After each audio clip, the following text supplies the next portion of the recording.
Welcome back to my new vlog. तो friends अभी बज चुके हैं सुबह के 10:15 और मैं इतना लेट हो गई हूँ क्योंकि मैंने जो व्लॉग है कल वाला वो अभी एडिट किया है। अभी सुबह के 10:30 बज चुके हैं। अब अपलोड के लिए छोड़ देती हूँ। पहले व्लॉग शुरू करते हैं, उसके बाद में पढ़ने बैठेंगे। और कल गुरुवार है तो आज तो हो चुकी है 19 मार्च 2020।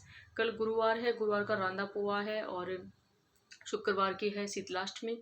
तो कल का जो पूरा दिन है, पूरा दिन तो नहीं, मैं पढ़ने के लिए टाइम ज़रूर निकालूंगी, लेकिन मतलब पढ़ाई इतना नहीं हो पाएगी, जितना भी है उतना करेंगे। तो फ्रेंड्स फाइनली आ चुकी हूँ मैं अपनी स्टडी टेबल पे और सुबह के बज रहे हैं 10:30। आजकल मैं इतना लेट इसीलिए हो जाती हूँ कि जो व्लॉग है वो मैं सुबह एडिट करती हूँ। कई बार रात को जब मैं एडिट कर लेती हूँ तो व्लॉग टाइम पे आ जाता है 9 से 10 के बीच में, लेकिन जब मैं सुबह एडिट करती हूँ तो मेरा व्लॉग 11 बजे के समथिंग आता है। तो बस वही है, एडिट करने में बहुत ज़्यादा मुझे टाइम लग जाता है। तो आपको कहना चाहूँगी फ्रेंड्स कि हमारी ज़िंदगी में जो चुनौतियाँ होती हैं उनका मतलब हम सामना करते हैं, और अपने सपनों को साकार करना ये हमेशा इतना आसान नहीं होता है जितना हमें लगता है। लेकिन वो कहते हैं ना कि कभी कभी एक छोटा सा मोटिवेशन भी हमें एक नई दिशा प्रदान करता है, या हमें उनसे बहुत ज़्यादा एक हम एनर्जेटिक हो जाते हैं किससे, एक छोटे से मोटिवेशन से। तो बस वही है, चाहे हम किसी को भी देखकर मोटिवेट हो रहे हो या हमारे जो विचार है वो सकारात्मक हो रहे हो, लेकिन हमें उन बातों का हमेशा ध्यान रखना है कि उन बातों को मतलब जो भी हमारे पॉजिटिव थॉट होती है उनको हमारे अंदर लाना है, और अपने जो विचार है उनको अच्छे से बदल लेना है, हमारे सोचने के तरीके को बदल लेना है। हमें किस पैटर्न पे किस तरह से तैयारी करनी है वो सब हमें अपने आप में डिसाइड कर लेना है। तो एक छोटा सा मोटिवेशन हमारे लिए बहुत ज़्यादा कारगर सिद्ध हो सकता है। तो फ्रेंड्स फाइनली पढ़ाई की शुरुआत करती हूँ बहुत ही अच्छी लाइन से, कि सपनों को पाने की चाहत मेहनत को अपना साथी बना लेती है। तो जब हम बंद रूम में अकेले पढ़ाई कर रहे होते हैं तो उस टाइम हमें बिल्कुल अपने आप को अकेला नहीं समझना है, क्योंकि हमारी जो मेहनत है वो हमारे साथ में है, हमारा जो कर्म है वो हमारे साथ में है। तो अगर हमें सक्सेस होना है तो मेहनत को साथी हमें बनाना ही पड़ेगा। कि आपकी जो स्टडी टेबल है इस पे जो कवर है वो कैसे टिक गया है ना। तो ये कमेंट था, मैं नाम तो भूल गई लेकिन आपको बताना चाहूँगी मैं कि ये जो कवर है वो एकदम से टिकता नहीं स्टडी टेबल पे, इसको हमें चिपकाना पड़ता है। तो आप देख सकते हैं यहाँ पे मैंने टेप लगा रखी है, ये मेरे हस्बैंड ने किया है, मतलब इसको आप देख सकते हैं। ये देखो, मैंने थोड़ा सा बड़ा कवर काटा था स्टडी टेबल से और अच्छे से इस पर जो है मैंने यहाँ टेप लगा रखी है। तो ये अच्छे से कवर हो गया है अब, और हट भी नहीं रहा है बिल्कुल। ये देखो यहाँ से पूरा कवर है अच्छे से, ये पूरे चारों तरफ, तो इसीलिए हिल नहीं रहा है ये बिल्कुल भी। और कवर भी थोड़ा सा मोटा है ये, ताकि हमारी स्टडी टेबल पे टिक जाए। तो इस तरह से इसको चिपकाया गया है, आप भी इस तरह से यूज़ कर सकते हैं। और आपको थोड़ा सा टेप दिखाती हूँ मैं, ये देखो टेप लग रखी है ना, इस तरह से मैंने इसको चिपका लिया स्टडी टेबल पे। तो आप भी इस तरह से यूज़ कर सकते हैं, अपनी स्टडी टेबल को और भी अच्छी बना सकते हैं। और ये मुझसे जब मैं नई मैंने कवर बिछाया था तो मुझसे थोड़ा सा फट गया था, मैंने टेप लगा दिया। तो फ्रेंड्स फाइनली हमारी बात को शुरू करते हैं। तो सफलता की जो चाबी है वो क्या है, हमारी कड़ी मेहनत है और हमारा जो दृढ़ निश्चय है, जो हमने मन में बना रखा है कि हमारा दृढ़ निश्चय है, हमें सक्सेस होना ही है, आज नहीं तो कल, कल नहीं तो परसों। तो बस वही एक दृढ़ निश्चय, हमारा खुद पर विश्वास हमें सफलता तक एक ना एक दिन जरूर लेकर जाएगा। इसी उम्मीद के साथ में हम जो है, हमें हमारी पढ़ाई जो है वो कंटिन्यू रखनी है। और अब मैं आपके देती हूँ कमेंट्स के जवाब। कल मैंने एक दो कमेंट्स पढ़े थे, उनका मैं आपको जवाब देना चाहूँगी।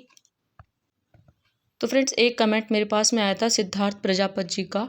उन्होंने कहा, मैम सेकंड ग्रेड एसएसटी में नाथ की बुक पढ़े या फिर कलाम के नोट्स, आप कहाँ से पढ़ते हो? तो सिद्धार्थ जी, इस बारे में मैं आपको किसी नेक्स्ट ब्लॉग में बताऊंगी। हाँ, मैं आपको इतना ज़रूर कहना चाहूँगी, ये दोनों ही जो आपका आइडिया कहें या जो आपकी बुक्स है नाथ वाली या फिर कलाम वाली, दोनों अपने में बेस्ट है।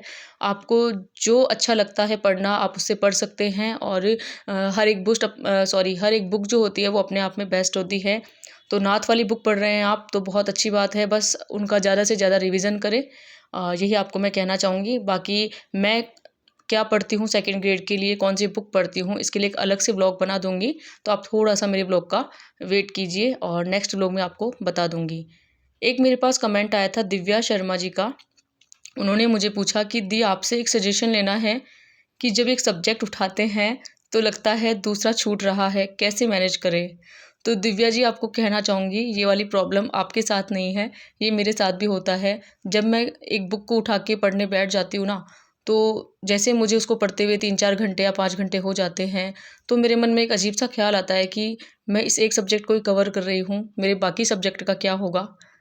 इस तरह से विचार जो है वो सबके मन में आते हैं, ऐसा मुझे लगता है, और मेरे मन में तो आते हैं बिल्कुल, जिस तरह से आपके मन में आ रहे हैं।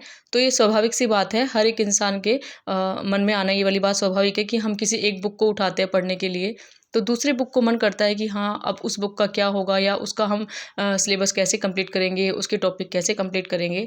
तो आपको मैं एक सजेशन यहाँ पे देना चाहूँगी कि एक तो जो हम, जैसे मान लो आप कोई बुक लेके बैठ रहे हो, जैसे मान लो इंडियन पॉलिटी की बुक आपने ले ली, तो आप स्टडी टेबल पे जितने भी बुक्स हैं उनको आप हटा दो स्टडी टेबल से, सिर्फ वही एक बुक रखो। इससे क्या होगा, हमारा जो ध्यान है उस एक बुक पे रहेगा और आसपास वाली किताबों पर नहीं जाएगा।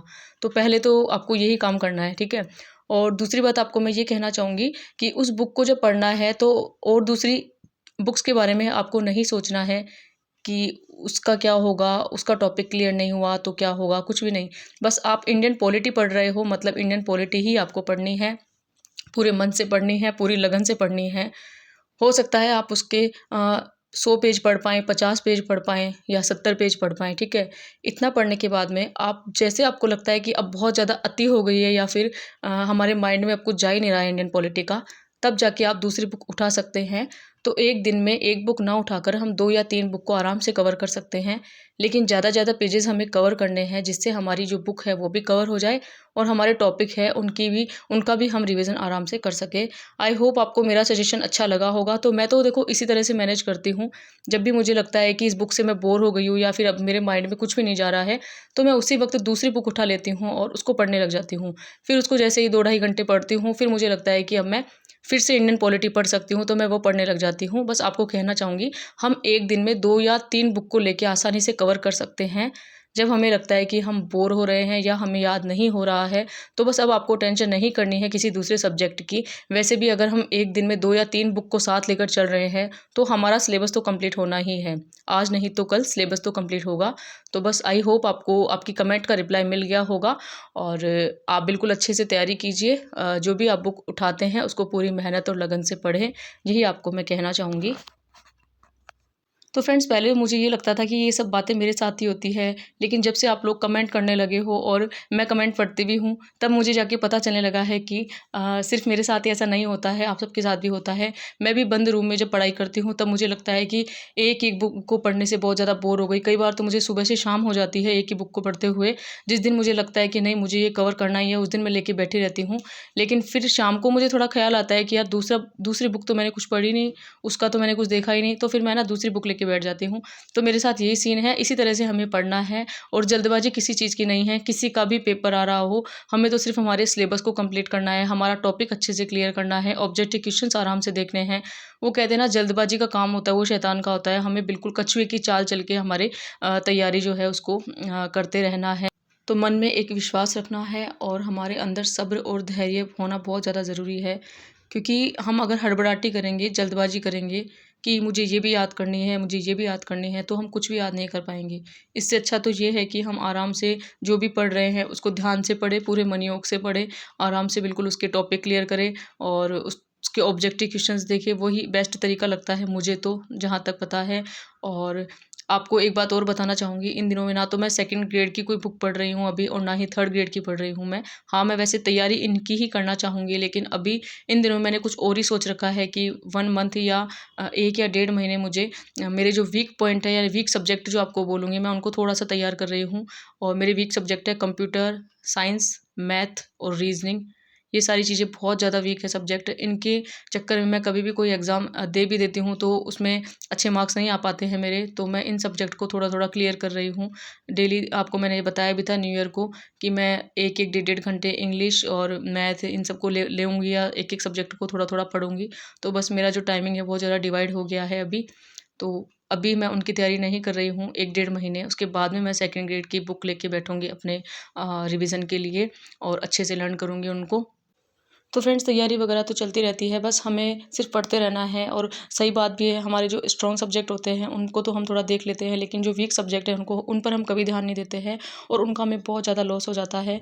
तो बस मैंने सोच लिया था कि मुझे इंग्लिश, मैथ, साइंस इन सब पे ध्यान देना है, और कंप्यूटर ये सब मुझे बिल्कुल भी नहीं आते हैं, तो मैं थोड़ा थोड़ा इनको टाइम देती हूँ।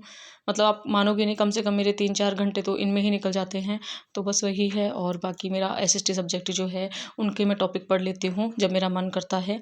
तो बस बस इसी तरह से तैयारी चल रही है अभी। और ये जो मार्च का महीना है, तो मार्च का तो महीना गया, लेकिन मार्च और अप्रैल महीने में मैं इन सब्जेक्ट को ध्यान दूंगी। उसके बाद में मई से मैं लेके बैठ जाऊंगी अपनी जो भी बुक्स है, जो मेरा सब्जेक्ट है, उनको लेके बैठूंगी आराम से। मुझे क्या पढ़ना है क्या नहीं वो सब उसके बाद डिसाइड करूंगी। अभी तो मैंने बस यही सोच रखा है, इसके अलावा कुछ भी नहीं सोचा है। तो बस फाइनली फ्रेंड्स, आप भी यूँ ही तैयारी करते रहिए। और कौन सा एग्ज़ाम कब आता है, इस सब टेंशन में हमारा जो सब्जेक्ट होते हैं वो छूट जाते हैं और हम अच्छे से उनको कवर नहीं कर पाते हैं। तो जो भी सब्जेक्ट है उनमें अगर हम परफेक्ट बनेंगे तब जाके सिलेक्शन होगा। तो इन सब बातों का हमें ध्यान रखना है पढ़ाई के दौरान, और बहुत अच्छे से हमें हमारी तैयारी करनी है और पूरे मनोयोग के साथ हमें लग जाना है। तो फ्रेंड्स, रात के बज चुके हैं 10:30। मिलते हैं किसी नेक्स्ट व्लॉग में। और अगर आपको मेरे व्लॉग देखना अच्छा लगता है तो चैनल को लाइक, शेयर एंड सब्सक्राइब कीजिए, ताकि ये जो व्लॉग है ज़्यादा से ज़्यादा लोगों तक पहुंच सके और वो लोग भी है अपनी तैयारी शुरू कर सके। आपको कुछ पूछना हो तो कमेंट कर सकते हो। Thank for watching.